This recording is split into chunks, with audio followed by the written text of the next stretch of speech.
Really?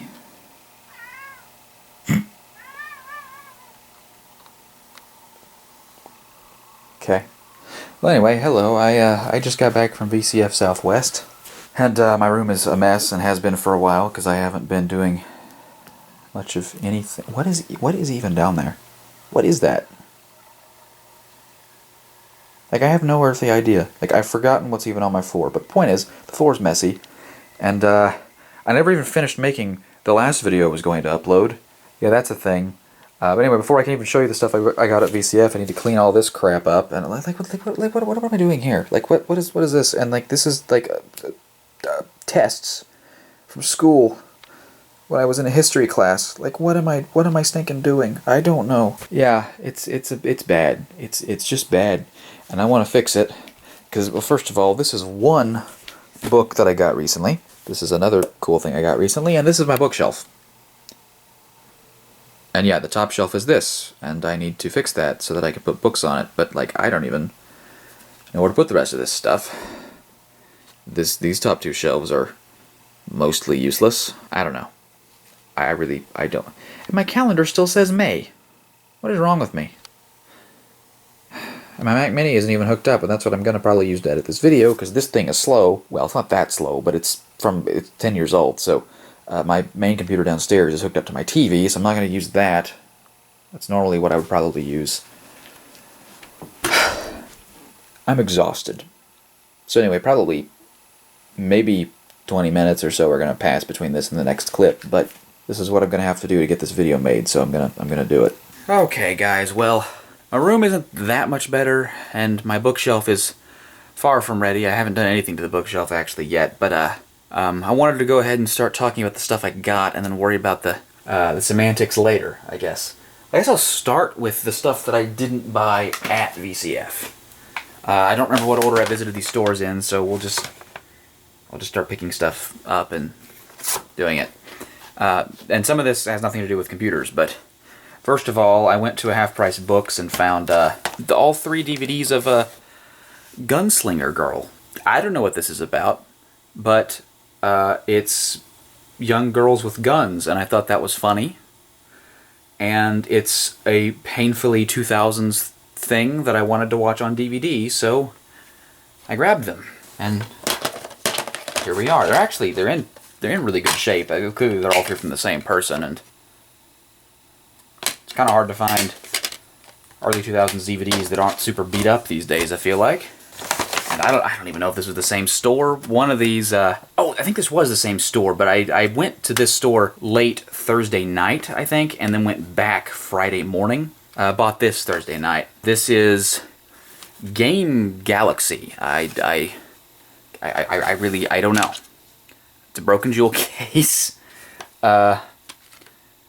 with a disc that is it's slightly worse for wear, but it's not terrible. It's like it's the Ultimate Game CD-ROM by Armorware. It's out of this world. I think this is all DOS, because it says all you have to do to play is type D:/go, which sounds like a DOS thing, right? I mean, I guess maybe you could do run prompt, but what was it? Specifically says March 1995, so is that pre-Windows 95? Seems possible? I don't remember when Windows 95 came out. The VB script pocket reference. I don't know, I just thought this was funny, maybe useful for some random thing. Volume 2 and 3 of Excel World. This isn't like high literature or anything, but if you like sci-fi things, it's certainly unique. I already had Volume 1. In fact, I've read all of them that are released in the US, but I read them all on Kindle. So I started buying them physically when I see them. Went to a Kinokuniya Books, one of the craziest stores I've ever been inside. I don't remember where it was exactly. Somewhere in the Dallas area. One of the most crowded stores I've ever set foot in. This is the only thing I've bought. Decided that I, wanted more Nichijou, but not Nichijou. So there we are. Now, some people have very strong opinions about this series and the kind of person you must be if you read it. But it's just funny as far as I'm concerned. There's some weird, uncomfortable things in it. I don't know. I actually didn't know the spin-off series existed. I mean, like, I don't know. I just have fun reading it. It's whatever. Anyway, I need to make room on my manga shelf too. I think that's all of those. Went in some Japanese store and bought this goofy Hatsune Miku Lego thing. I don't know, I thought it was cute. Haven't opened it yet. It's something, like I said, it's like a Lego thing, so it's like a scene you build. I don't know. I just thought, why not? It was like $6 or something. It was super cheap. Finally getting into the computer stuff. Just wanted to run over that real quick. I mean, obviously with the VBScript book, you kind of knew I was buying random computer stuff that I was seeing at these stores too. There was a sealed PS2 mouse for $8. It's an optical PS2 mouse, actually. It looks just like some Logitech ones I have in shape.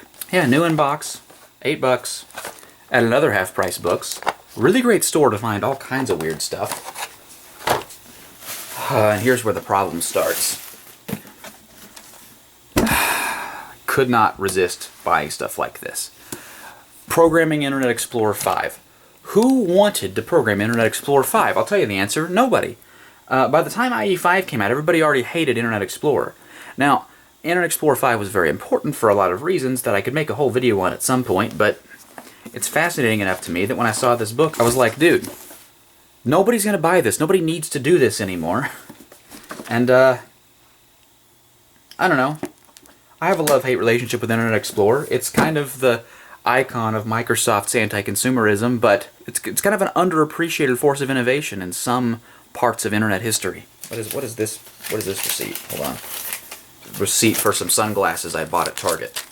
Oh, there's another one. Oh, and the fan that I also bought at the same Target. Okay. Related to the Internet Explorer book is an ActiveX and C++6 book. Again, nobody stinking cares about this. Who's writing ActiveX controls in 2024? Me, apparently. Thus, the book. This is just a neat, silly thing. Game Design Secrets of the Sages 2nd edition. And it's just full of interviews from the greats of the 90s and the 2000s. I think the book is from 2000. Looking Glass, id, Sierra, Valve is in here somewhere. There's Roberta Williams. Tom Hall from Ion Storm. Ron Gilbert from Humongous Entertainment is in here. Talking about Pajama Sam and Putt Putt and how they're related to the LucasArts point-and-click adventure games. There's an example of a Quake level. There's Half-Life right there. I think there's a... Yeah, here's Mark Laidlaw. Interview with him. This was pretty cool. I wasn't looking for anything like this, but I couldn't pass this up. It's goofy. A lot of this isn't going to be current anymore. Sega of America Dynamics. I mean, like, come on. How can I pass this up? Oh, there's a code snippet from Unreal Tournament. Just neat. Just an overall neat book. Had to get that. Using active server pages because I apparently hate myself and can't get enough of Microsoft's awful 90s web technologies. This is Visual Basic Script. VB Script. I got script reference at the same place, I think. I don't know, man. I kind of like ASP in like this stupid masochistic way. It's not good. It's really not. It's honestly really... This is an early... I didn't realize how old this is. That's Internet Explorer 3. Huh, that's cool. Maybe that's why I bought it.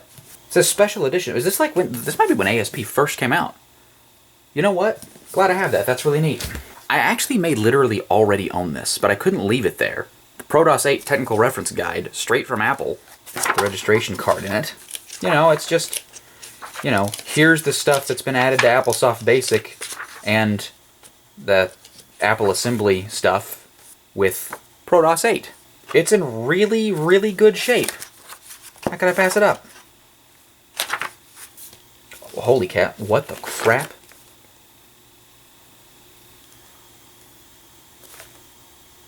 I didn't know that was in there. Well, that's really neat. I'm taking a picture of that right now. Well, anyway, if this disc works, and assuming nobody else has archived it already, this is an untouched copy, and I see it's notched, so it's a writable disc. There's no telling if anybody's ever archived an unmodified copy. I guess I'd better fire up my Apple IIe downstairs and get a copy of this disc. Assuming it works, like I said. Quite an interesting surprise. I didn't know. Oh my gosh, this book is so cool. Dude.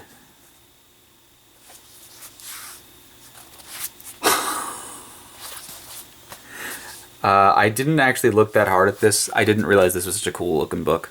This is awesome. I've kind of really come to appreciate physical books recently in a way that I never have before, and that I don't know, that just tickles me somehow. I really dig that. Did I mean to buy this?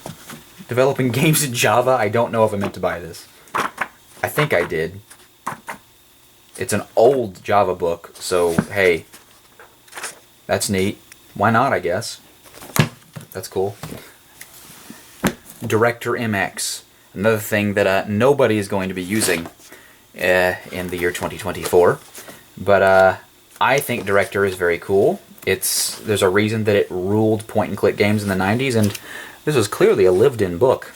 Oh, there's things highlighted. I always like saying that. Like, somebody spent a lot of time on this. Somebody probably used this for work. Director is very confusing, but it's also very powerful. This is actually, and then, like, look at how new of a book this is. That's OS 10 right there. Very, very cool. Oh yeah, I got this off the free table at VCF, so now we're actually moving into the VCF stuff. I don't know, I just thought it was funny it said 200 business programs for Windows. In here, other cool titles by Quantum Access. 300 plus way cool games trademark for Windows trademark. It's just really tacky and probably useless, but I thought it was funny. Before we move on to any hardware, I did get two more things off the free table at VCF, media-wise. Two Visual InterDev 6.0 books. I don't even know what InterDev does, but I do have it installed in my Pentium 3, I think. And maybe this will tell me. Heck if I know. One of these is Microsoft Press and the other one's a Q book, though, so they're both good. Why not? Why not? Okay. Now, I got a lot of hardware at VCF. And I honestly don't really know what order to show you this stuff in, because some of this stuff is really crazy. I didn't even spend that much money. I spent almost as much money at the bookstores on all these books as I did the whole time I was at VCF. For starters, we'll start with this goofball. This was on the free table. I don't know how to make this work. It is a USB optical fingerprint reader for Windows XP. I just got a kick out of that. I thought it was really neat. Yeah, we'll mess with that at some point. Maybe in this video, maybe not. I don't know. We'll see if I can get to it. Toward the end of the trip today, before we left, I walked over to a guy I had previously bought some stuff from and said, hey, I'm looking for an ISA sound card because I realized I think I'm short one. And he said, yeah, I think I've got a Vibra 16 locked up in an IBM PC. If you're interested, do you want a whole computer? And I said, I wouldn't say no to an IBM Aptiva, but I literally don't have room in the car for another computer. And he said, okay, well then I'll tell you what, I'll try to break in there, and if you swing back by later, maybe I'll have it for you. And sure enough, later he got the system open. Here's the Vibra 16. I don't know why the silk screen is purplish. All the components look fine. I don't know what would cause that. Nice blue IBM CD audio cable. I already have one of these, but these are really nice versatile cards, and I just was down one. So this was 20 bucks. Really not bad. People want a ridiculous amount of money for these. And he jokingly asked if I wanted the CD-ROM drive out of the machine, and I actually took him up on that. Threw this in for an extra 10. There's no guarantee that either of these things actually work, I'm sure, but I am short on beige CD-ROMs, and this is a kind of a classy looking one. 10 to 24 times it says. So I thought, you know, why not? I'll take that too. If it doesn't work, oh well, it's a CD drive. It can probably be fixed. The first thing I bought on the whole trip was this Windows 7 release candidate. I don't quite know the full story on what these are. This also cost me $20. I don't know what these go for online. I honestly wasn't expecting to buy much when I bought this, so I just wanted something as a souvenir anyway, but I'm not mad that I have it, that's for sure. Let's open this up, because it is sealed. And see what this thing looks like inside, just for the heck of it. Yep, gives us some information on new features. Windows 7 RC is a pre-release version of Windows. While we consider this a stable and high-quality release, it is not the finished product. This software could crash your computer or cause you to lose important files or information. Microsoft is not providing technical support for the RC release and is not responsible for business-related downtime. Do not install the Windows 7 RC release on your primary, home, or work computer. Looks like the system clock will need to be set to sometime before March 1st of 2010, and the system requirements are basically the same as the final build of Windows 7. Needs a product key. I'm sure it can be activated with the same exploits that the final build was exploitable with, because that same exploit works on Vista. Oh, it looks like an Office disk. 32-bit. Neat. Well, there you go. Just a neat little thing. Mainly just a little shelf piece. It's kind of a fun thing to say I have, you know. Let's do the hard drives next. So, somebody put down 2 entire boxes of IDE hard drives on the free table, and the vast majority of them were unremarkable Caviars and really late Hitachi Desk Stars that were all identical. But there were a few oddities in there, and I picked through and found 4. I left the rest of the box, and when I came back like 20 minutes later, the whole thing was gone. So somebody else got the rest of them. This is a SpinPoint SP0411N. I don't really know Samsung part numbers, so I don't really know if there's any significance to this drive or anything. I've just heard that these Samsung drives from the 90s, 2000s are beautiful, wonderful drives. This one's from 04. It's a 40 gig. Hopefully it works. I don't know. We'll see. Not going to be too upset if it didn't. It was free after all. I also got this Samsung SpinPoint SV2001H. This is a 20 gig. I just noticed this one says Pango, and this one says Victor. I don't know what that means. Huh. This one also doesn't have a data manufacturer, does it? In any case, this is a... this also says, no software installed. Format and install software. Format with latest HDD format file. Like, I don't know what this was from. Or if it's from anything. Or if it was an OEM drive or a retail drive. Like, I don't know. But I thought it was interesting, so I grabbed it. Then there was a Quantum Fireball LCT20. This is also a 20 gig. These might be like 45 RPM. I know the LCT15 was 44, oh my gosh, 4400 RPM. Did I say 45 RPM? Because it's not a record, it's 4500 RPM. Pretty unremarkable drive, really, in the grand scheme of things, but I just like Quantums, so I decided to grab it. If any of these are going to be dead, it's most likely to be this one, I think, because these late Quantum Fireballs were not the best things in the world, really. They were fast for what they were, but... Now, the coolest of the 4 drives I grabbed was this Western Digital Expert. This is a rebadged Deskstar or Ultrastar. I think it's an Ultrastar. I forget exactly which. This is from '99. It is a 15 gig drive. And I could be mistaken on the exact info on this, but I think these are identical to the Ultrastars, except that Western Digital always wanted to use Nidec motors or something. Or did IBM use Nidec? I don't remember. One of them used a Nidec motor. The other one does not. And that's literally the only difference between the Western Digital model and the IBM model. They are otherwise identical. This may work, it may not work. I have found that in their old age, IBM drives sing when they are working, and then they suddenly and rather unceremoniously just stop working. So, we'll see. We'll see what that one does. I guess I'm going to build up the coolness factors here, okay? I picked this up off the free table. I have no clue what this is. Max IC Live VCS. It looks like a media appliance, doesn't it? I don't know. It's from 2002. It looks like. It's got a serial number there. Max Internet. I don't know what this thing is. It's a black case with a beige CD drive in it for some reason. I don't recognize this CD drive manufacturer. It looks like it has an infrared port. This may literally be a media device. I don't know. It's got, on the back here, look at this. It's got VGA. This looks like it could just be a game port, and it probably is, but it's blue. It almost seems like it might plug into an Apple monitor. 2 serial ports, parallel, PS2 mouse and keyboard, built-in Ethernet, audio in and out, and Wi-Fi? And just a regular ATX power supply. I have no idea what's going on with this thing. But it does say it has no RAM. But everything else is present, so...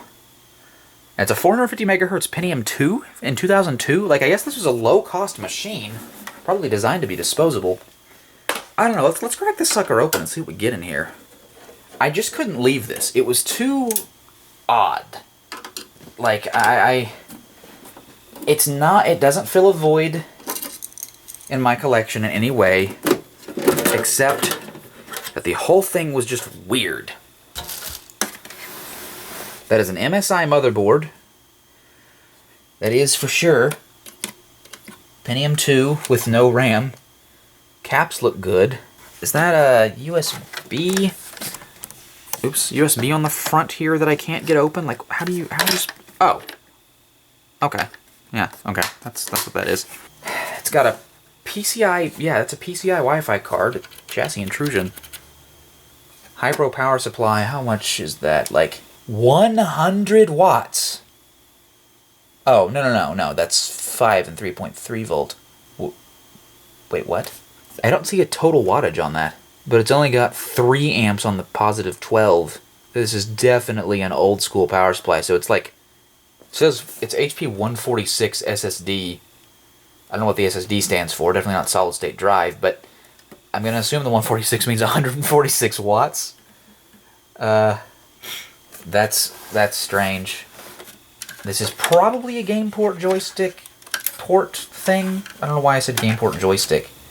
Let me get my phone in here, and it is unmarked, but it's down there next to some IC that looks audio related, so I'm sure that's what that is. I just unplugged you. Go back in. There we go. Okay. What do we? This is a Belkin. A Belkin Wi-Fi card. We got an award. Plug-and-play BIOS. Yeah, that's to be expected. The CPU is not latched in. Rookie mistake on the Pentium 2 here. A lot of people do this. I'm glad it didn't power on. I could have blown something out because it kind of got knocked around in transit, it seemed like. Basically, on the Pentium 2, these latches, when you pull them in, they click in semi-permanently. You have to actually pull them back out for it to latch back down. It has 2 front panel USB ports and one of them is blocked. I don't really understand that. This is a bizarre motherboard. This is definitely not a commodity system at all. Look at this. There's like a riser card. This is an MSI motherboard. This is definitely like a riser card coming up. It has an ISA slot. I mean, this is the Pentium 2. That's not that weird, but look at this huge connector on the bottom. There's a floppy connector, too. Some other front panel stuff going on. Need some SD RAM. I probably have some spare. Oh, it's got a GPU down there. That's a Rage Pro Turbo AGP built into the motherboard there. That's not a terrible GPU for what this is. But it's from '02. So I guess it's kind of not great. Sendine CDRW? What? What are you talking about? Like, what do you mean? What is this? Is that what hard drive do we have in here? That looks like one of those slim type Maxtor things. That's got about a 50-50 shot of working. This is a weird thing. Glad I took it home. Internal design kind of reminds me of a Desk Pro, like a Desk Pro EN, but not really. Like, I don't know. Really, really weird. Okay. How do I get this to go back on? In. There we go. Okay. Belkin Wi-Fi on a PCI slot in a Pentium 2 manufactured in '02. Could not be much weirder. But it has a 3D accelerator, so I guess this thing could maybe kind of run Half-Life. Not much more than that, if anything more. We'll get to that in a bit. Moving along, I almost bought a PS1 Consultant. They wanted $150 for it. I decided I needed to think about it because I didn't really want to spend $150 on a computer. And It's sold by the time I got to it. So I didn't get that. I did get a couple other cool things, though, kind of in that vintage. This is a 386DX board. I already have a 386DX board that's very, very similar to this, but it has battery leakage on it and some problems that may or may not be caused by that leakage. This board doesn't have that, and the guy I bought it from replaced it with a super cap, which is super cool. It smells a little funny, as in like the smell is kind of setting off an alarm in me that says something is wrong here, but I don't see anything wrong, so I'm wondering if it's just was in a box with other stuff. He said it worked. Tested it already as of February, it says down there. He had 40 bucks on it. He said he was flexible, so by this point I was already kind of feeling like I was spending way too much money. So I asked him if he would do 30, and he took it. So I got this for 30, and no CPU. I'm going to pull the Cyrix 486DLC out of my other 386DX board, and we're going to see how this works. And I'm glad I have this, assuming it does work, and I'll get to why in a little bit. But I'm very excited about this, because if this does work, this is a computer that I really want to have in my collection.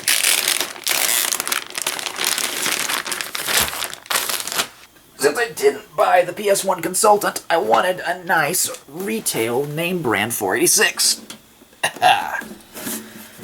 Well, I walked across the room, and somebody was selling this Desk Pro 486 33M. This thing is beautiful. The plastic back panel was broken, just kind of stress fractured around the screw holes. Is what it is. But it's all here, and he said, you know, he wasn't like totally confident that it all worked, but he knew the hard drive and the motherboard and power supply all seemed to work. Here's the thing, even if this somehow ends up not working, despite that, this is a Desk Pro 486. The case is worth the $80 I paid for this. I don't intend to flip this. I was happy to get the deal on it that I got because I wanted this computer. But I'm just telling you this so that you know, it is not as if I'm going to be ripped off if this doesn't work. We've got like the weird slim type 5¼ inch drive. I don't remember if these are supposed to be 360K or 1.2 meg. I completely forgot that these have this bizarre proprietary 3½ inch drive. So I sure hope that works. I forgot about that. The 5¼ inch drive seems pretty standard though. It's got a Quantum Maverick. I don't remember how big it was. 540. So this is a replacement for the drive that I stupidly destroyed when I was much younger. It's actually literally the same. It's got, some VGA card, not really sure what. A 3-COM Etherlink 3, which is really cool. It's an eISA system, because compact. That causes some interesting things. If the NVRAM module has a dead battery, that's gonna be a whole thing. This could be a high maintenance machine, but once it is running, I think it'll be great. It's because it's an eISA backplane type thing. This is a CPU card here. I'll stand it on end for you, so you can kind of see. This is a CPU card. It's got a 486DX33 on it. Under it, this says Kingston. I guess this is a memory board. It doesn't say how much it is, I don't think. But in any case, it's probably like 4 or 8, maybe 16 megs. Hard drive is mounted up here. There's a socketed Dallas chip in there. Yeah, that's what I figured. And that could be the bane of my existence. And the reason for that is that this apparently has more NVRAM than most computers of this time had. So you can't just use like the cheap Chinese replacement Dallas chips that have a coin cell socket on them. I don't know. We'll see what happens. I love, love, love how this machine looks. It is so, so good. Ow! It's trying to draw blood already.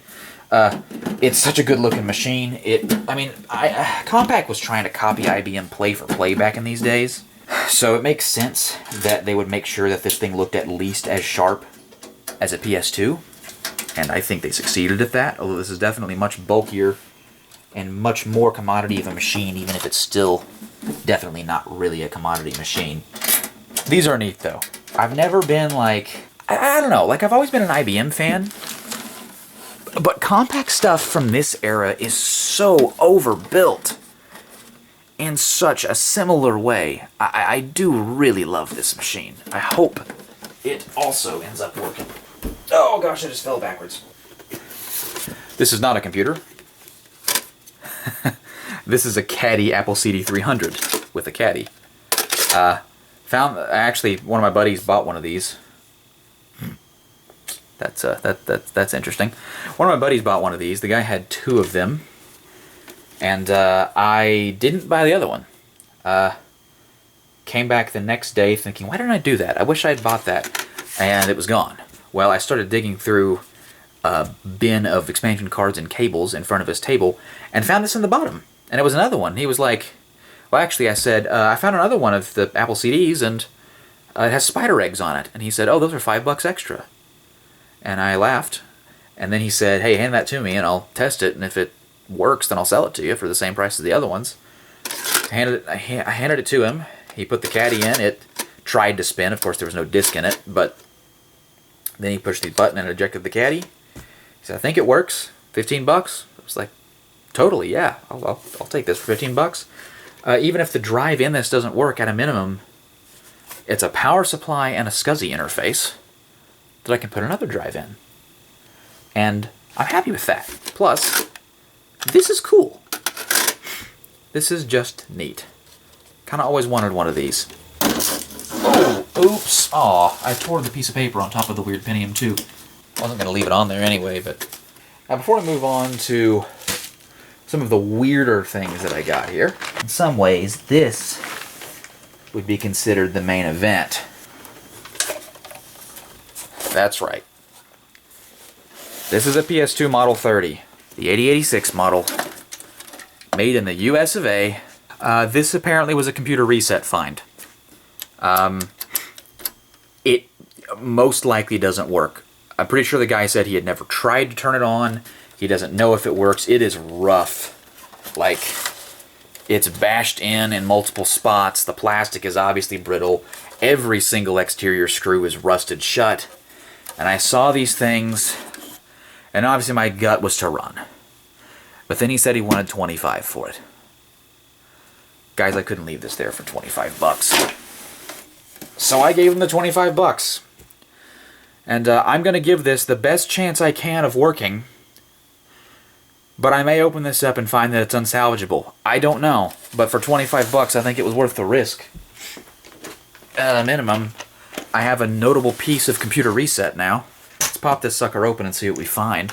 Actually, how do you open this? I used to watch a UXW Bill all the time, and I'm sure I could pull up one of his old videos if I really needed to know. Wouldn't mind hearing his banter again. Haven't heard his voice in a very long time. Torx. Okay, well, it's not completely seized, thankfully.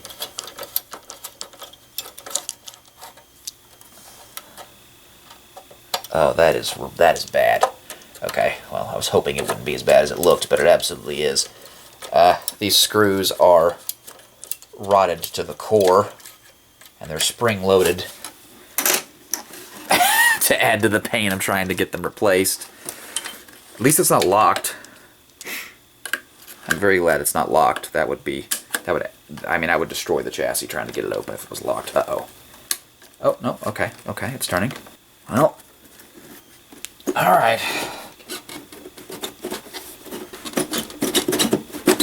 Something's not wanting to let go. If I missed something?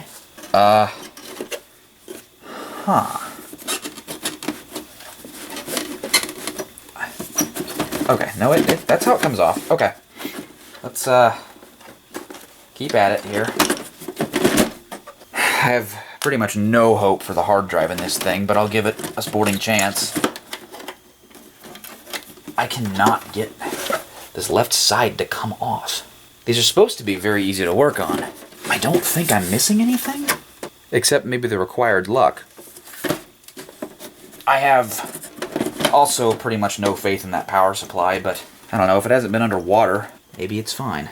Man, just let go. Like, bro. What is going on here? Am I that stupid? Broken plastic pieces already. I don't even know what that's from. Come on. I have a feeling it's something metal that just doesn't want to move anymore. Maybe I should look it up. I'm gonna look it up. So, but bad news. It's exactly how it's supposed to come off, and it ain't doing it.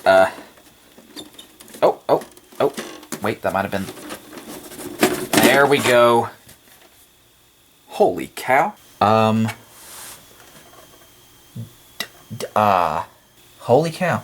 You know, it doesn't look too bad inside. The floppy mechanism looks clean. There is a nasty looking battery though. I mean, I say nasty, it's not leaking, it's just scary looking. I want to get that out of there. Don't have any way to snip it off at the moment, but it's not a rechargeable, so that's good. I gotta say, wow, I was expecting a disaster.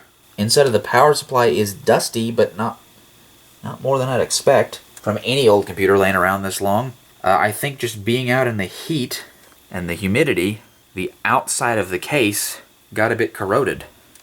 This stands a fair chance of powering on. Now, obviously, before I do anything on this, I'm going to disconnect the power supply from the board and from all the components and just turn it on and see if it'll come on.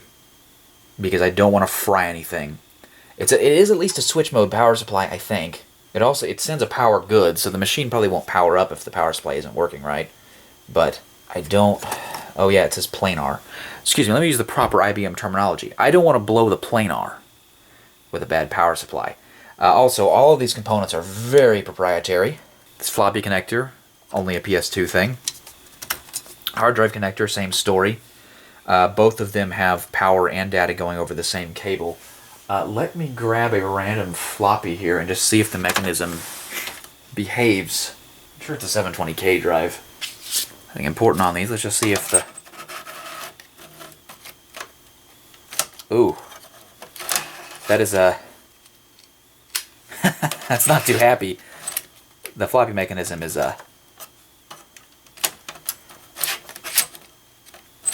has lost its...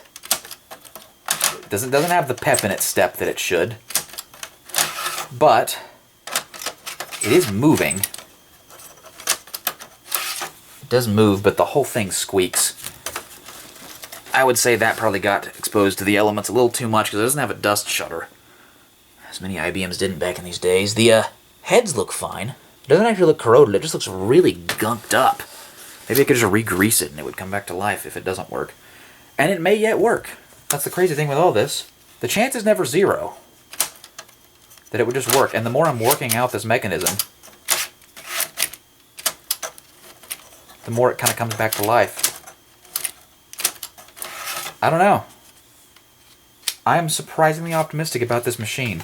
Not that I know the first thing about repairing a PS2, and these things are full of tantalums. So we're gonna be doing a real smoke test on this one. Let me tell you what. And we're gonna do it probably with the cover on, because these little orange guys, they get angry and they explode. And when I say explode, I mean like actually could injure you explode when they're energized. So yeah, you gotta be careful about that. The reason I'm particularly scared about it is because UXW Bill actually had one of these things. I don't know if it was this model or a different one, but had one of those violently go boom in a video at one point. But, ow, another machine trying to draw blood on me. I don't know, man. This thing could work. It could. Also, the big red switch has very nice action to it. Not that that necessarily indicates anything, but... Okay, well, that's going to be interesting.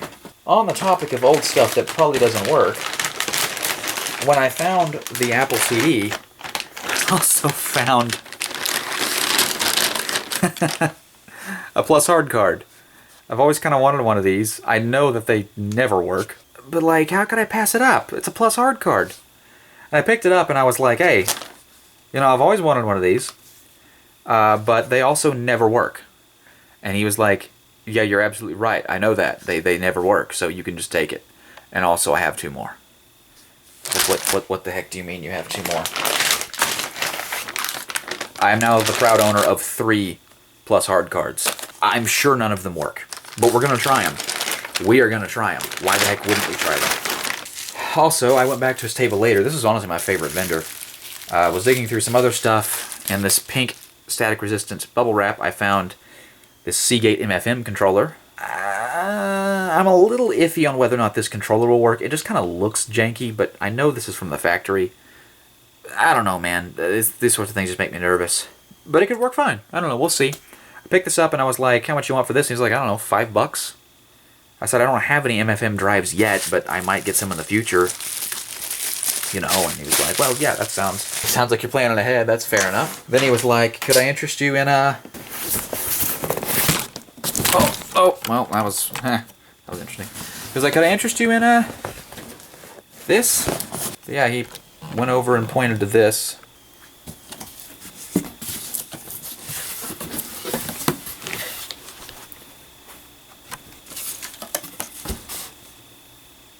New, $20 per megabyte.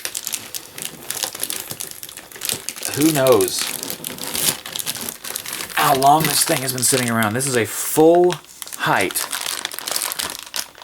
IBM XT hard drive. Holy cow. I couldn't freaking believe it. He sold this to me for $20, $25 with the controller, and he even threw the cables in. And this is brand new. I'm sure the bearings are shot, because anytime you get a brand new hard drive from this long ago, the bearings are gone. But it was in the box. How was I supposed to pass that up, man? I sacrificed my ability to see out the back window of the car on the drive home by getting this. This was purchased, apparently, at a CompuShop. It actually says it was to be shipped to somebody in Hayward, California? But yeah, this is a company in Dallas, Texas, so this is local. It's got like a airmail marking on it. Like, I don't know what the story is on this. It's crazy. Box is bashed in over here, but the packing material certainly did its job. Dude, this is crazy. I don't know what to do with all this stuff, man. I think I've already been recording for an hour, and I haven't even started messing with the stuff yet. This is probably going to be a multi-part video. I don't even know where to start here, because I want to put the 386DX board together, because I want to try the plus Hardcards, but I don't know, man. Yeah, okay, you know what? We'll start with the thing that's supposed to work. We'll start with the Desk Pro 486. Then we'll move to the other stuff. Okay, well guys, I changed my mind. I decided I wanted to look at these hard drives first, but I have misplaced my USB Type-B cable. I just realized. There's got to be one around here somewhere. But anyway, I don't know if it's like that. Okay, yeah, here, I found one. So yeah, we'll just quickly plug these in and see if they do anything. I wish the switch on my enclosure still worked, but it doesn't. So I'm just going to have to try to connect and disconnect the power directly. I stuck a jumper where the switch plug used to be, because the rocker switch itself just completely died one day.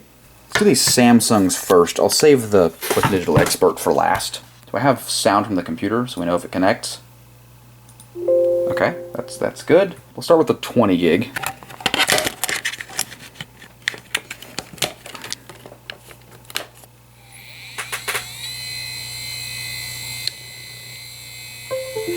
It kind of sounds like a Mac store. Huh. I wonder why.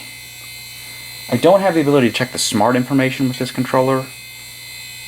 So I'm not going to even try to do that right now, but where's Mini Tool? There it is.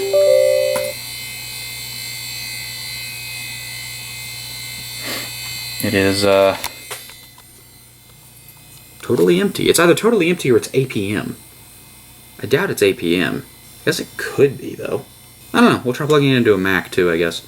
Oh, wait. I don't need to try plugging it into a Mac. I have HFS Explorer. Where are you at, HFS Explorer? There you are.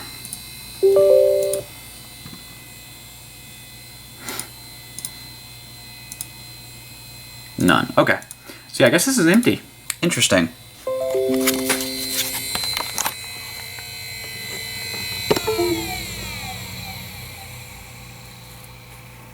That sounds a lot like a Maxter. That's interesting. Even the Seek test kind of sounded like it to me. Alright, so moving on to this kind of slimline-ish 40 gig Samsung spin point from a few years later. I assume a few years later. I don't know what year the other one was made.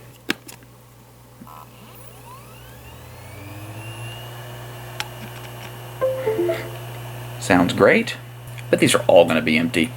They did all come from the same person. Empty once again. Okay. Yeah. Just for science, I'll try HFS Explorer again. No, nothing. Okay. Yep, I'm sure they emptied all these.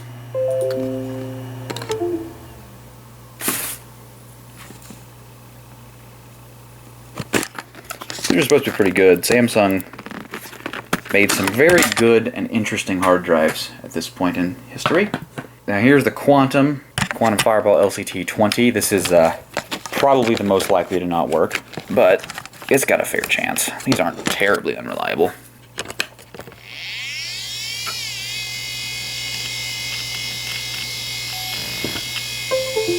Those bearings are awful. Some of the worst I've ever heard on a Quantum Fireball. But it works. It's empty too. I like the sound, despite how bad the bearings are.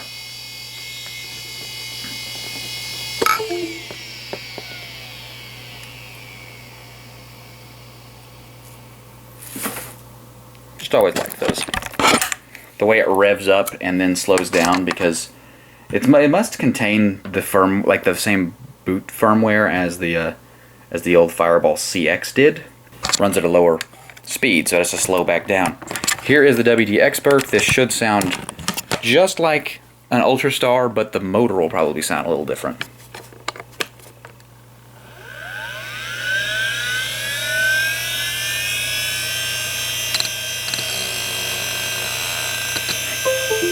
About the worst bearings I've ever heard on one of those, too. But, wonder if that's got something to do with the fact that it's a Western Digital with a different motor. Sure, same thing here. Sure, it's empty. These are responsible people. Yep. Very strange size, but a gorgeous drive. I'm very excited to get to use that one somewhere. I love that sound. It's not an annoying hum, despite how bad the bearings are.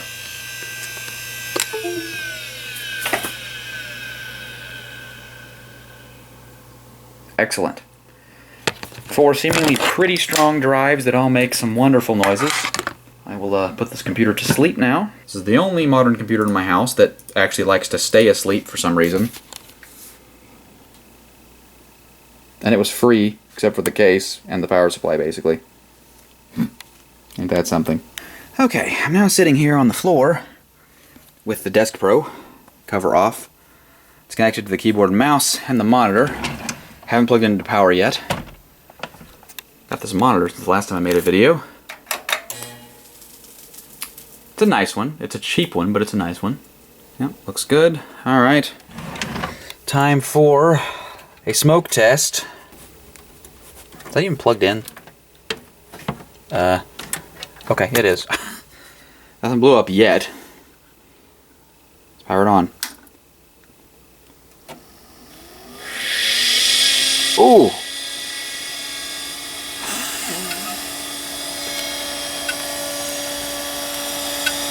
Hard drive does not sound happy.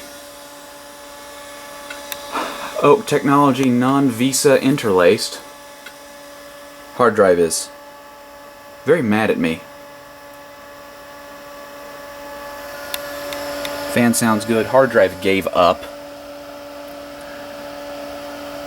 Must have the rubber bumper issue.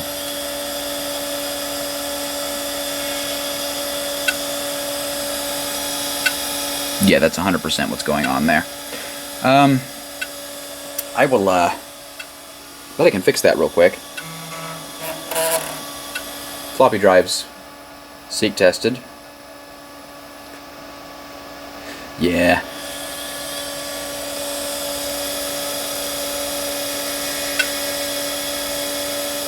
Stinking Quantums, dude. I have to figure out how to get that thing out of there. Which I'm not super excited about, but I bet you I can get that working. The problem is, it says 20 megs of RAM. Okay. Problem is that I think the system setup utility is probably on the hard drive. Now, I'll see if I have the repair part for this. I don't know. Well, I don't know what happened. I had another one of the 3D printed pieces to fix this particular problem somewhere. I know it's still here. I don't know what I did with it. I don't think I used it in my other Pro drive. I don't think my other Pro drive ever encountered the problem, but yeah, we're not getting this drive running right now, I guess. I don't know, what do I have here? I've got... certainly don't trust that thing. What is this? 428 meg? That's probably a good fit. 340, 420. Yeah. This is probably the right fit for this. This may have an OS on it. I don't know. Well, before we even bother with that, let's just unplug the drive. If I can even... Wow, that is really in there. Holy cow. Okay. Unplug the power, unplug the data. Okay, come on, come on. There we go. And let's see if the power's on like that. Interesting how it takes a second. Not behavior I'm used to with something like this. Might be a pretty sophisticated power supply, really.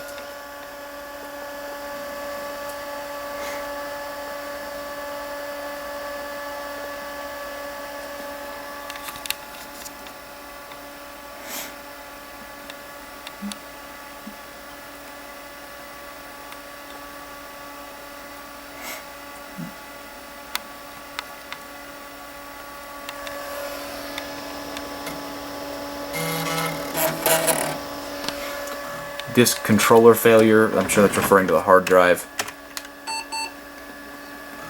Double beep is normal on compacts. I guess the battery is good? Non-system disk or disk error. What was that trying to boot from? Okay. Give me a sec to find a DOS disk. So I completely forgot that I actually sorted through all this stuff. It took me like 2 seconds to find one. DOS 622, here we go.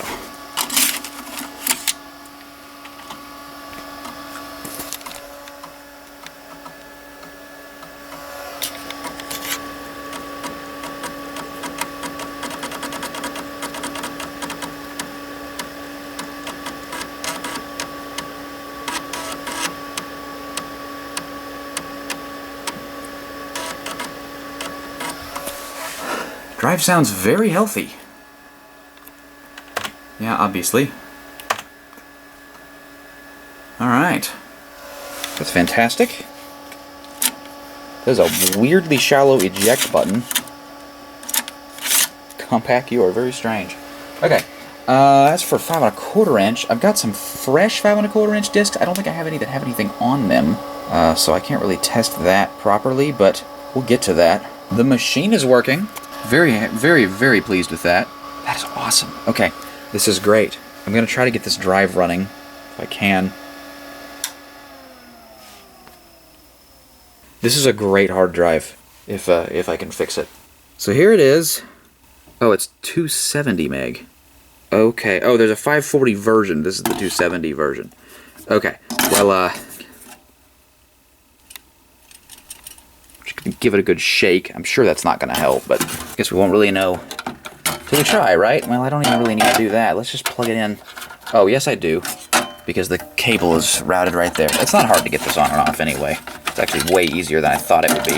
It's a very thoughtfully designed machine, really. I still can't find the part. I looked some more. I would really like to, because I do believe it is necessary that you have the motherboard's setup utility installed on the hard drive in order to set things up correctly. And if I replace the drive, we won't have that.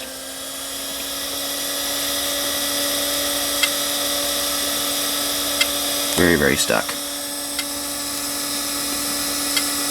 Very stuck. Dadgum you, Quantum, why did you use rubber in your freaking hard drives? Well, this is disappointing. Okay, I'll figure something else out here. Okay, well, for right now, I went ahead and removed the Quantum and put this really nice Seagate drive in here. This is actually double the size almost. I may find a more suitable drive down the road, but for right now, I think this one might have a system on it, so...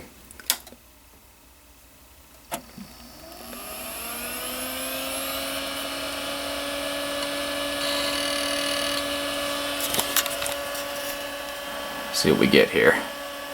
Skip the memory test when I see it, because we know the memory test is gonna... Oh, you can't. Okay, well, fair enough. Oh, I forgot to even mention, this uses PS2 keyboard and mouse. Because, you know, Compaq was copying IBM.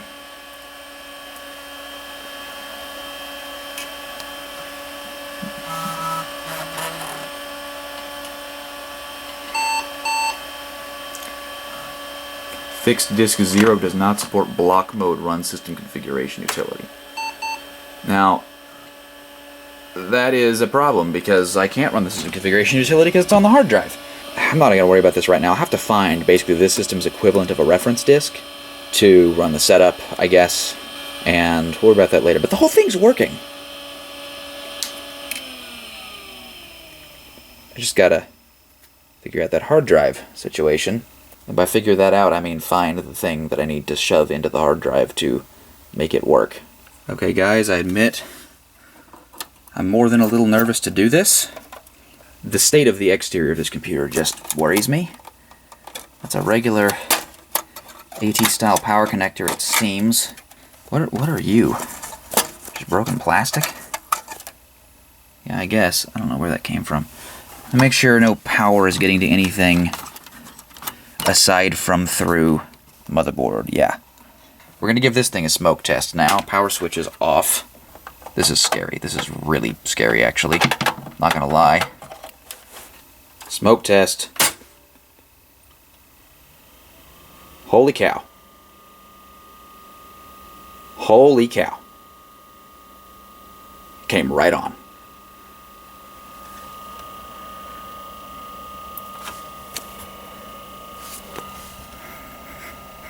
Smells fine. Smells like dust and maybe a storm cellar. Doesn't smell like screwy caps. Holy cow, this has a fighting chance of working. Okay, next up, I'm going to pull the hard drive, give it a good spin on this axis to hopefully break loose the drive if something is stuck in there. And I guess we'll try powering the machine on. I'm shaking. I don't know if you can tell in the video, I am shaking. I'm actually really terrified to turn this on. I don't know, man. This seems too good to be true. Genuinely. I don't have any 720k boot discs made, so I'll have to make one if we even get that far. But, I mean, I don't know, the hard drive might work. We'll see. Okay, I actually figured there's one other thing I ought to check before we actually go to the next step. And that is that I should check that the power supply is outputting reasonable voltages while unloaded. So a little high is okay. Very high is not okay. So that's kind of what we're looking for here. Get that in the shot. This is a terrible, terrible shot, to be honest, but this is the best I can do right now. So what I'm going to do is, I think red should be 3. No, excuse me, there is no 3.3 volt on an AT power supply. Red is 5 volts, yellow is 12. So we'll check each of the 5 volts and the 12 volt.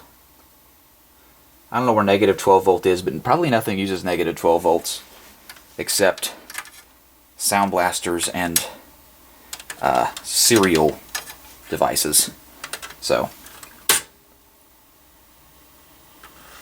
comes right on. Red to red, black to black. We're not making a connection, hold on. Crap, okay, we have to come over from the other direction.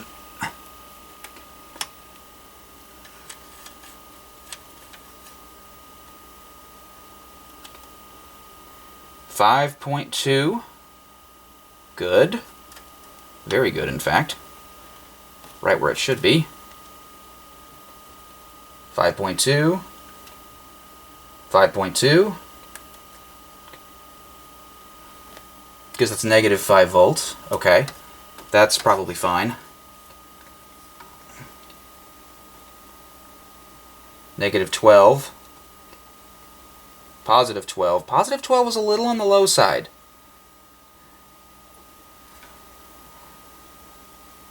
And that's a control signal, I guess. Okay. That's ground to ground. I'm an idiot. Yeah, positive 12 is a little low. A weak 12 volt probably won't affect too much. Could affect the floppy and hard drive motors, but the rest of the system should pretty much be unaffected, I think, if I understand how these older machines work. So, okay, power supply isn't too suspect. Oh, come on, get off the tripod. There we go. I zoomed all the way in while that was happening. Good stuff. Okay. So next up, I got to get the hard drive out. How do you even do that? I'll have to figure that out, I guess. You know, give it some CPR, basically, just preemptively. Okay, got the hard drive out. I'm not sure what interface this is. I don't think it's ESDI. I think only microchannel machines have ESDI, but hard to know. There is a flywheel in there I could reach with my finger if I need to. Ooh. Oh.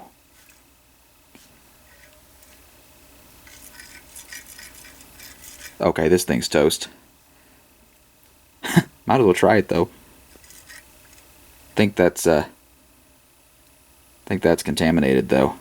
I've heard that's a common problem on these. So this thing, yeah, this is gonna need a hard drive emulator. There's like no easy way to add a different drive to these machines, I don't think. Ah, that's terrible. Okay, it's spinning. It is spinning.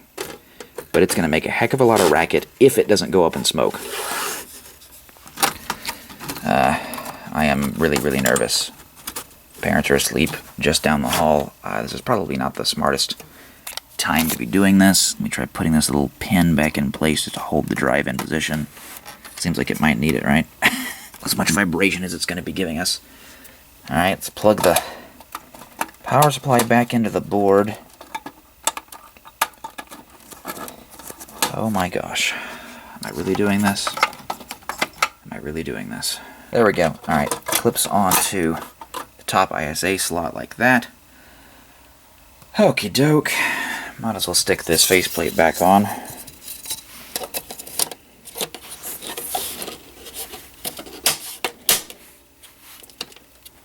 And as I mentioned before, we're putting the top cover on. Because in the event anything explodes, which is not at all unlikely, I'd rather it not go in my face. You know what I'm saying? Smoke test. Yikes. Yikes. Oof. Poor thing. Poor thing? Holy crap, the floppy drive did something. I don't know what's wrong with the video, though. Oh,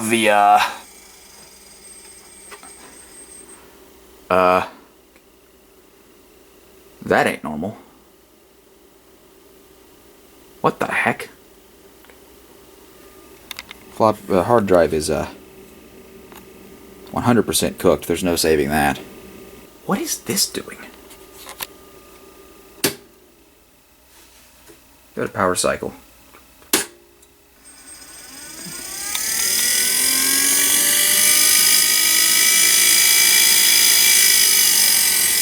It can't even reach its target speed. Yeah, I think the GPU, haha, isn't that funny? I think the graphics chip is fried or something. The floppy drive attempts to do something.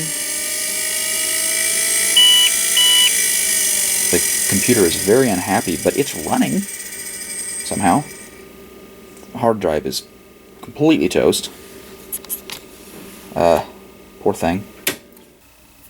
I don't know if you can put MFM drives in here. there do exist plenty of 3.5-inch MFM drives. I don't know what your other options might be. And I don't know enough about these to know why the heck the video output would just be solid white. I mean, it's not making a good connection. It's completely corroded. The video port is. The hard drive is. Couldn't be much worse off, frankly. Very saddening. I'm going to try to get that hard drive back out of there just for fun. Maybe we can open it up and take a look. I think I got all the screws. Maybe I missed one or two. I really don't know. On this kind of drive. May need 2 hands to break the seal anyway, but that's really on there. That is really on there. Holy cow. Okay, hold on. Flathead is needed. I'm not worried about damaging the drive because this thing is unsalvageable. Just by that sound. Ain't no way we're gonna accomplish anything except satisfying our curiosity getting in here. Okay, I think I got it started. Come on, I heard it. I heard the seal breaking.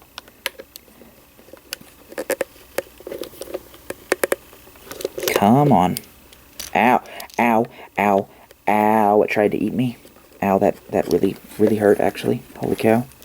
Wow, I wasn't expecting this to be so hard. It's like adhesive or something. Maybe it literally is adhesive. Okay. I just can't get enough leverage with my fingers to pull it up. Come on, man. I'm not sure it's supposed to be sticky, actually. Oh no. Oh, I'm getting a little bit of a sneak peek here of what has gone horribly awry. Let's see if we can get the rest of this off.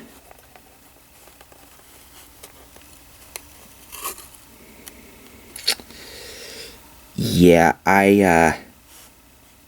to tell you the truth, I don't know if it's supposed to be that color. I guess it might be. But yeah. The stepper could have been seized. But I think, honestly, that we have ourselves a head crash. I mean, look at the poor thing. Let's try to get the stepper to move a bit. I don't know. For the heck of it, I guess we might as well try turning it on one more time, huh? With me having fidgeted with the stepper. Now that we've seen it in there, it actually didn't look quite as bad as I was expecting it to be honest.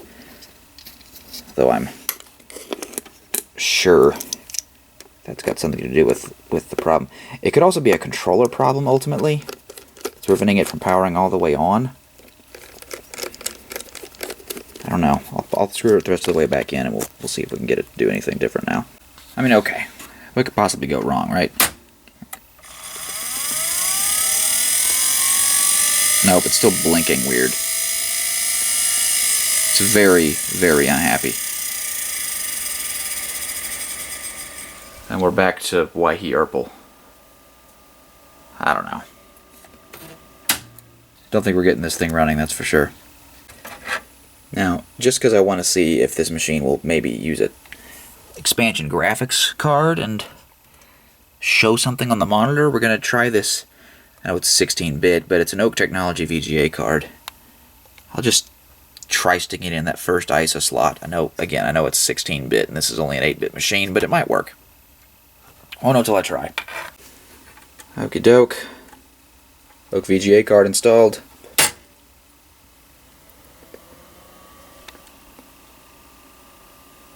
It's probably not going to initialize.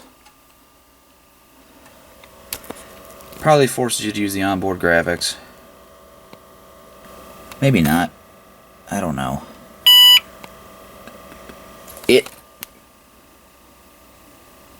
It actually tried to boot. That was a happy post. That was 100% happy post. What the heck? Okay, hold on. Plug it back into the onboard graphics.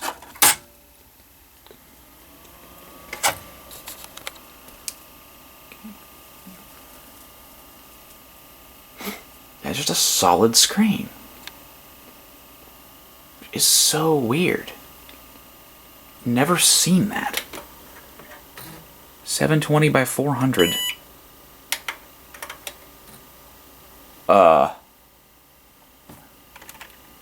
Maybe it's a memory problem?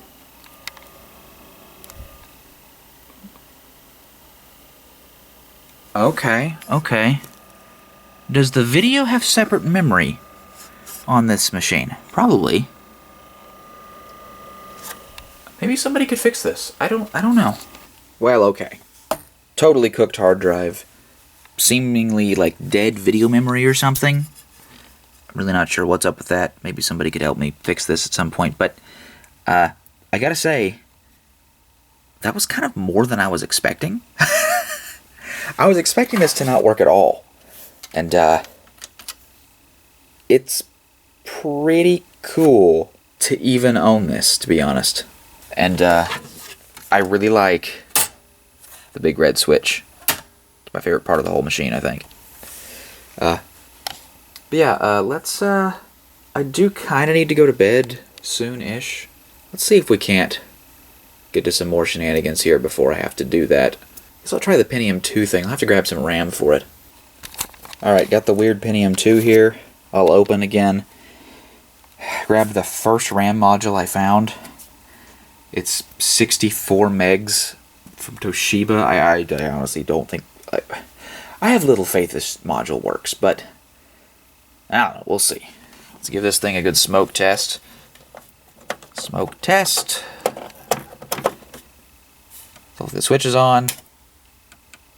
Nothing blew up yet, that's a good sign. It is ATX after all.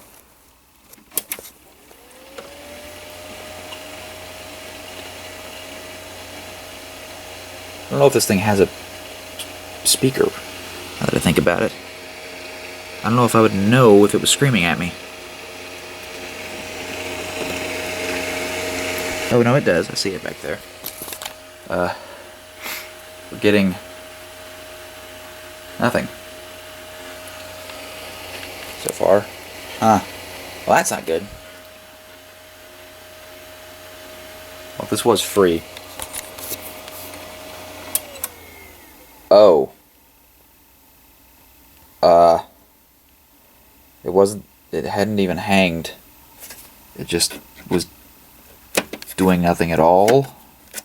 That's concerning. Okay, well, let's try it with the RAM module out.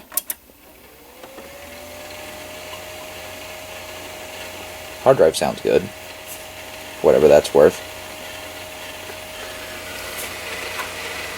Whole lot of nothing. I don't... Is the CPU plugged all the way in?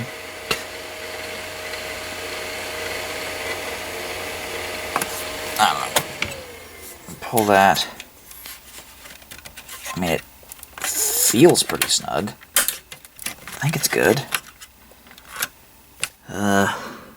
Caps don't look bloated. I mean, it's a Pentium 2. It wasn't really a time when that was a problem. Well, that's unfortunate. This doesn't seem to do much of anything. I'm not going to spend too much time on this. I just thought it was a weird machine. I'd like to know what's on the hard drive, though. I don't really need another Pentium 2, but the case is neat. I wish it were a more standard form factor. I don't know if there's other things that kind of work with this or not, but I don't know. Say it was worth the free that I spent to take it home. Well, guys, we're kind of 0 for 3 on things functioning at the moment. Not that one of them was ever even expected to be a win, so there's at least that. And this isn't really a loss, it's just the quantum hard drive that was originally in there it needs some work. Other than that, this thing seems to be great. But I decided to pull out the big bad 386. Here is what it currently looks like. This is a nasty case. Really nasty. There's the crappy PC chips board. You can see how tiny and underbuilt it is. Let's just turn this thing on and see what it does as of right now. Oh crap, I don't even have the right mouse down here. Oh well, we don't need the mouse at the moment, I guess. Well, I like to grab my Logitech serial mouse, since obviously a 386 isn't going to have a PS2 port.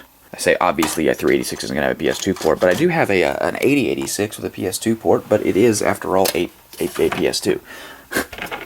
the actual one. Alright, we are now moused. And kick on these speakers.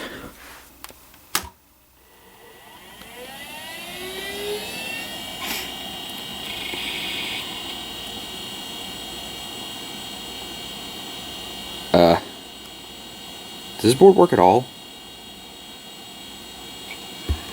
Oh.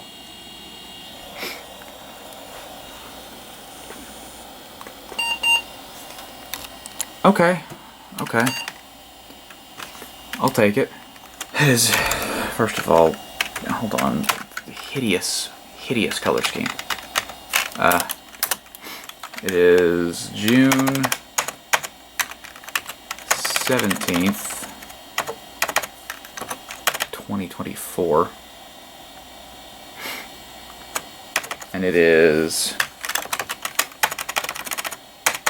09. Primary floppy is I don't know. Which is the primary? I guess it's the 3.5 inch drive. So there we go. Advanced setup. Now this looks good. Auto detect hard disk. Yeah.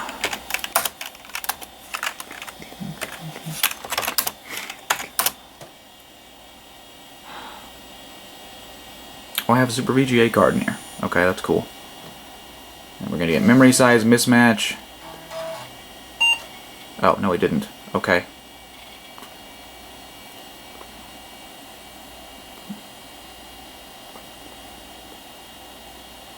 Okay.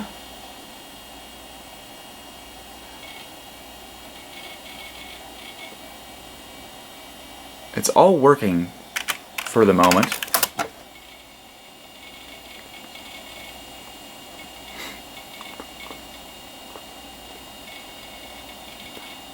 But you know, that's just it, isn't it? It's working right now. That doesn't mean it'll work later.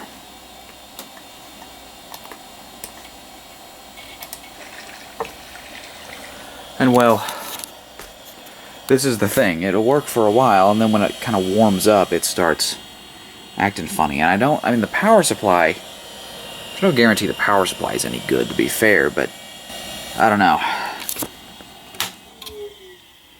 The motherboard has never filled me with confidence, to be honest. It's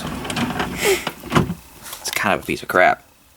So the goal here is swap this board for this board. Ow, I'm stabbing myself through the anti-static bag. And even if this doesn't fix our problem, this board is in better shape. So it's kind of hard to complain. If this doesn't fix our problem, then it means it's something easier to replace. So hey, whatever, right? See, if you take a look at this board here, it's very, very simple. And basically the only identification is this part number down here, which is very clearly a PC chip's part number. Now that I'm a little more informed. The AMI BIOS, I honestly think might not be legal because it doesn't have the AMI BIOS logo on it. I also don't see a legit AMI key chip, which I think would probably go right here, maybe? It's a very strange board.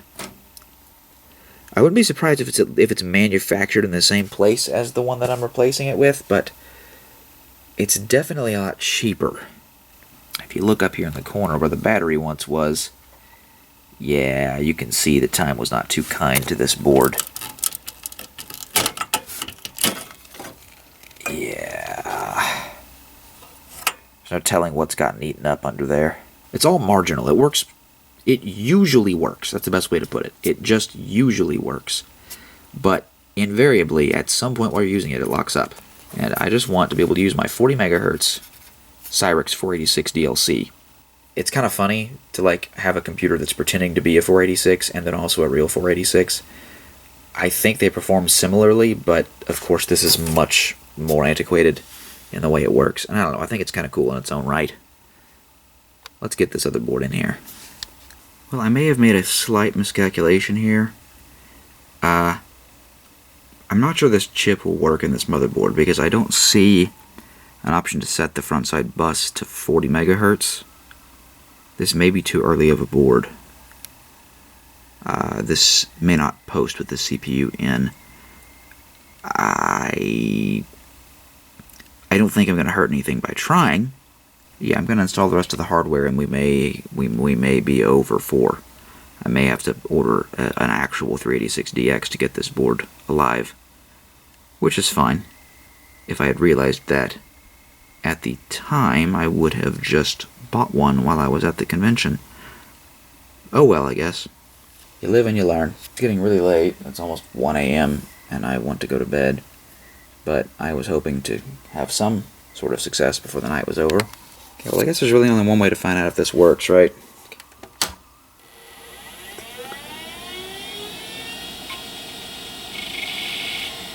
I think I plugged in every single one of the front panel headers in backwards. But it powers up. What do we get? That sounded like it was running too slow.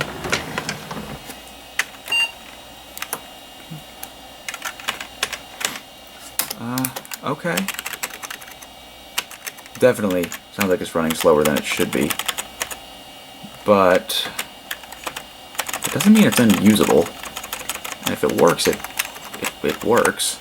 Oh wait, of course it's running too slow, because the turbo header's probably plugged in wrong. It's no big deal. We'll mess with that in a bit, but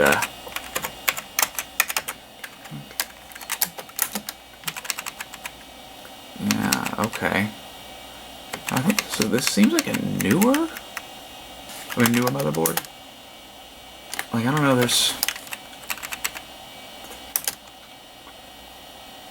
detected the hard drive just fine. Cool. Write to CMOS and exit. Motherboard works. I'm very happy the motherboard's working.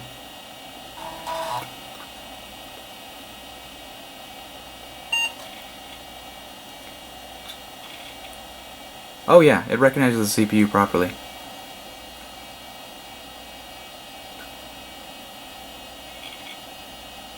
I definitely think it's running low speed though.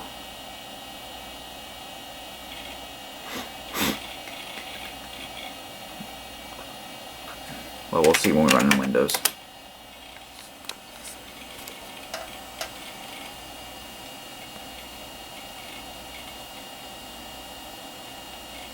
Ooh. Yeah, I'd say that's running slow. I don't know if it's running like... I mean, it's not. No, never mind. It's pretty bad.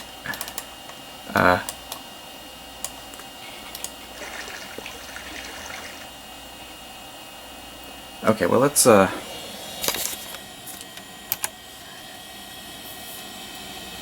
Oh wait, I'm an idiot. System startup speed was set to high, so if the turbo switch was...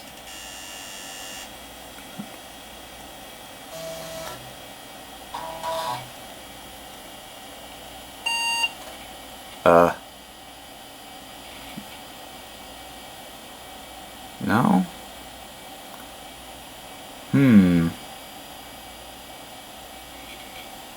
Curious.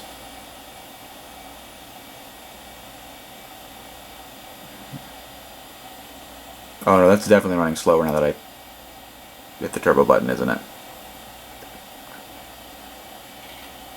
I'm not even sure that's half speed. That feels way slower than half. Okay. Maybe I'm imagining it. Maybe it's running just fine. Well, it works. I'd call that a win. I think I'm happy with that outcome. That's good. That's good stuff. Okay. Well, seeing as it's a super capacitor, I'm going to let this run for a bit. I need to clean up, honestly. I'll let this run and I'll try to shelve some books, I guess. No, I think this is actually good. 486SX25. That's pretty good performance. If I hit the turbo button, though, it drops to a P70. which is comical. That is a 20 MHz 386DX. I guess that's probably about right. But wow. Yeah, there you go. So I guess it's running about right. Computer's kept running. It's not frozen. It's just slow, as you'd expect, from a 386 pretending to be a 486. But it works. I'm just still running it to charge the supercapacitor. RIM has been relegated to CRT duty, like Amelia. I did manage to free up this whole shelf only by super crowding out all of my figurines. Why did I start collecting figurines? I don't even know. I went from like thinking that's stupid, why would anybody buy plastic shaped like characters, to yes please random dude at a game exchange 45 minutes away, give me Alice Zuberg from Sword Art Online for $10 or whatever I paid for that one. It's a good deal. I don't know. Yeah, I don't know what happened. I won the Fumo. I didn't pay anything for Aya. But, yeah, anyway. I digress. I'm going to shift things around as necessary, shelve my new books, and that'll make some more space. I forgot about them. I don't even, okay. I'll figure something out. Well, okay. That's, the entire shelf full. I cannot put anything else on this shelf. I have to stop buying random old computer books. I mean, I guess I could find a different place for my missed linking book. And I don't necessarily even need this insane binder full of really old curriculum stuff about mini computers. Anyway, let's see if the 486 DLC has locked up. No, it's working. Like a charm. Beautiful. Absolutely beautiful. Perfect. Very happy with this. I'm very, very glad I had at least one thing work today. Okay.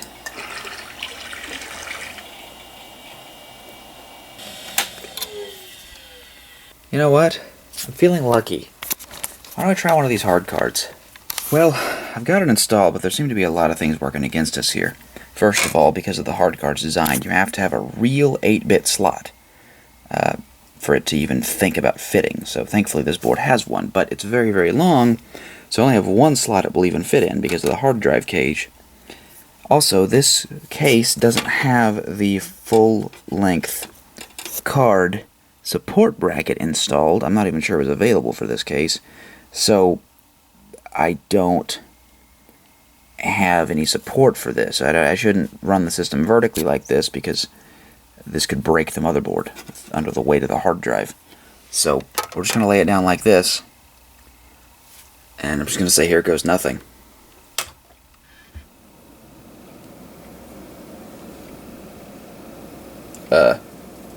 Doesn't sound like it's doing a whole lot.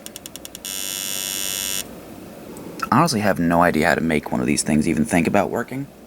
Obviously I have the hard drive and floppy interface card disconnected because it would conflict with another hard drive controller, which this certainly is. I don't know, there could be something wrong with the board on this one too. Hard to know. I didn't hear the disc really spinning freely though, so okay. That's not a good sign.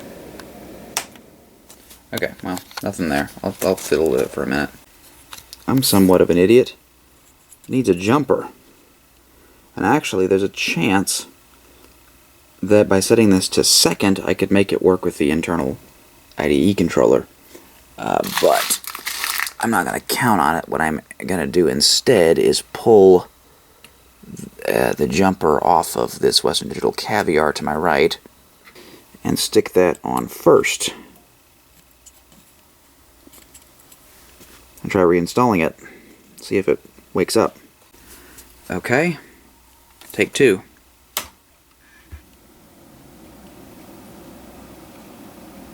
I feel like I actually hear a little bit of a spindle try to spin, and then nothing happens because it's seized, which of course isn't a surprise.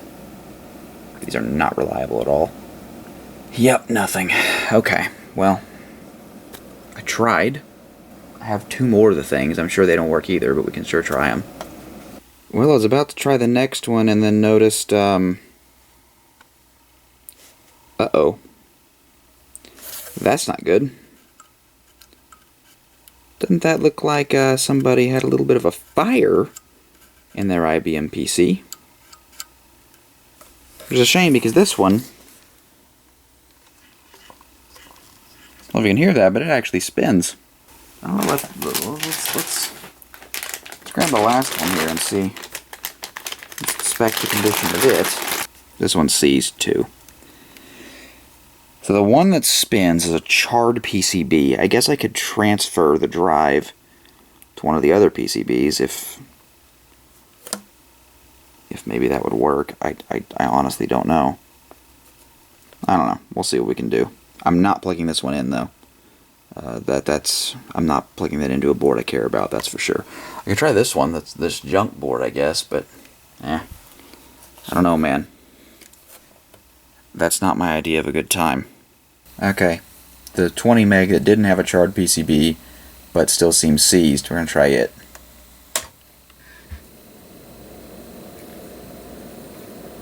Yeah, I swear, I heard a motor try to run, but it didn't manage to do anything. I'm sure it's head stiction.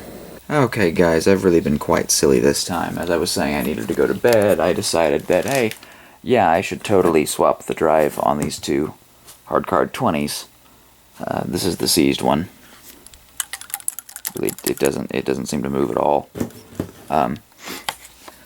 This is now the one that sounded bad but did seem to be moving on the card that doesn't look like it's going to blow up the computer. Here goes nothing. Oh my gosh. Oh yeah, it sounds bad. Crashed head for sure.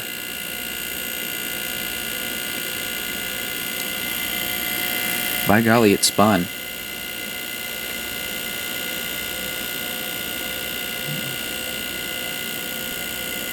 Which is kind of more than I was expecting to get, to be honest. I wish the BIOS would quit locking up. I'm gonna make it not do that.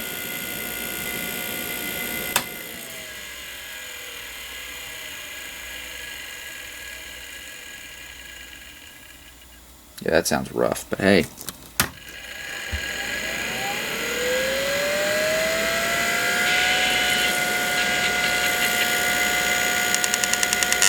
I don't know if that's what that seek test is supposed to sound like or not.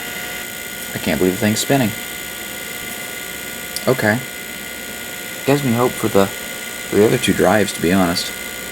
Just a little bit. Okay, well I think it's high time I went to sleep. I guess the last thing to do will be to check out the IBM drive. And I want to be mentally sound when I do that because I want to be very, very careful and make sure I don't screw anything up. Well, I'm going to do that right now. I'm going to do that tomorrow.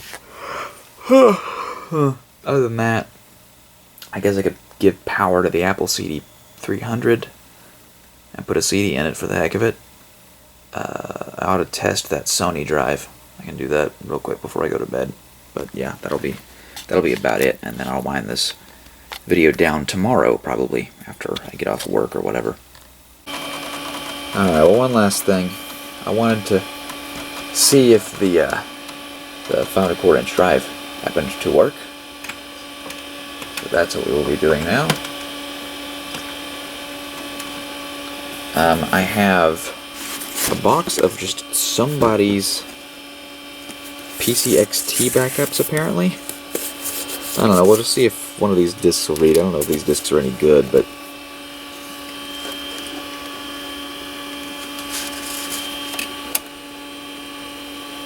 I mean, it felt fine.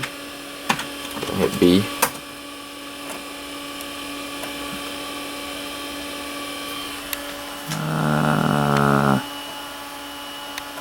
That's not a great sign.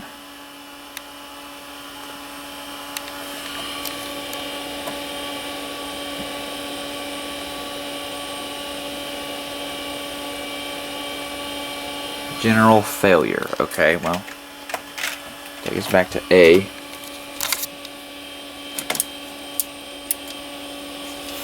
Oh. Oh no. Oh.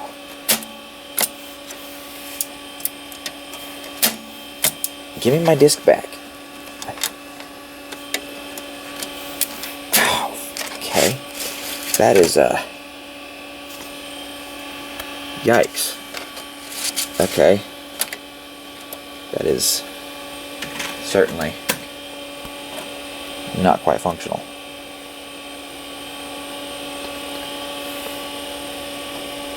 Yep, okay. That's not a good sign.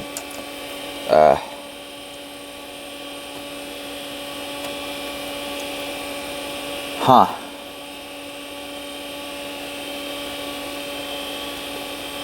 Well, okay. I'll fiddle with this for a minute.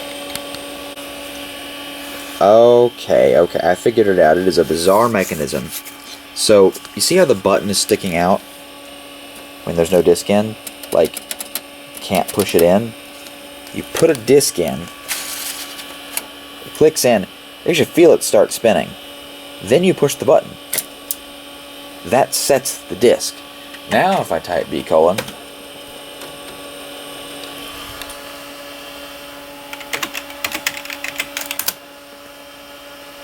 there's our directory listing. Yeah, super duper weird. Now if I want to eject the disk, it pops out. Okay, that is fantastic. It works. That is just really strange. I've never seen that. Compact things, I guess. Pretty cool though.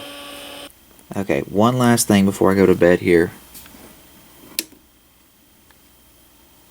Want to test this thing out.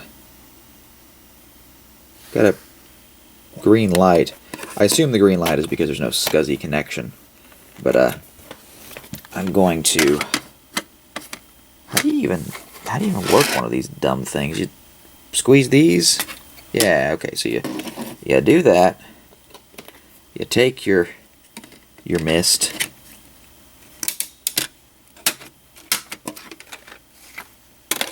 And you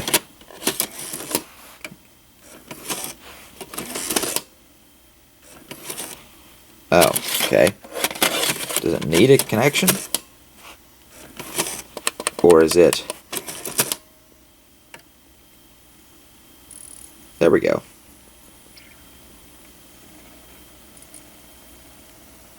Hey, that sounds like it worked.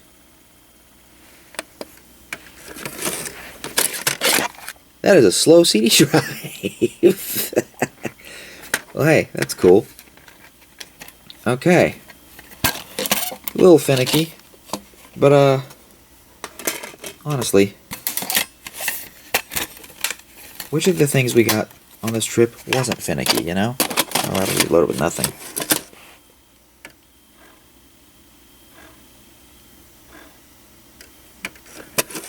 Ah, it checks it and then it pops it back out. Makes sense.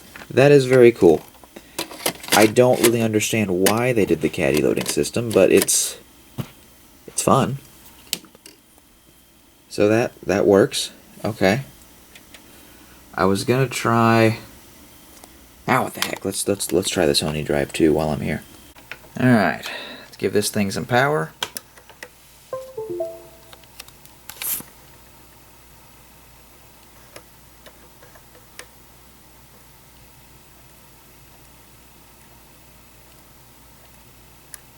Sure is doing a lot of things.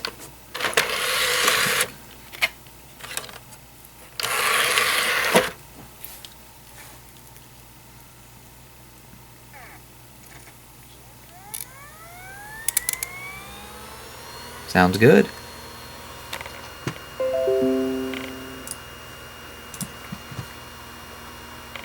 Yeah. Excellent.